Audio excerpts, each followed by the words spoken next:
Сегодня работа по воссозданию собора подобралась уже к крыше. Монтируют барабаны под купола. Главная сложность – полностью воссоздать прежний вид собора. Специалисты говорят, готовность объекта 70%. В ближайшее время планы уйти в теплый контур, то есть обеспечить положительную температуру внутри будущего собора в зимнее время. После этого уже можно будет приступать частично к выполнению внутренних работ.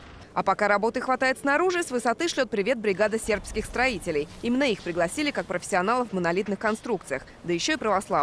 Такие объекты делаются один раз в жизни.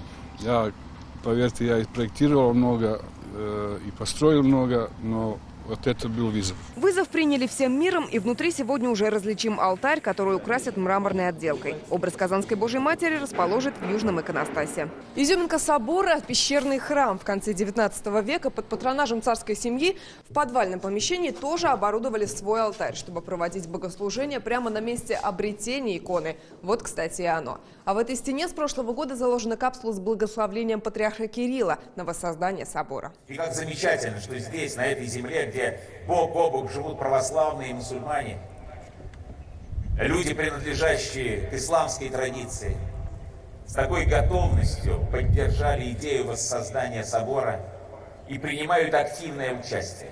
Это патриарх произнес в июле прошлого года. Тогда заложили первый камень будущего собора над теми, что уцелели от прежнего. Обратите внимание, оставшиеся части стен, на которых сохранилась роспись. Роспись, остатки сводов, каменный фундамент хранит историю 19 века. Его пришлось укрепить, ведь будущий храм – это нагрузка в 130 тысяч тонн. Прочная опора и благотворители. Ну как же, обязательно.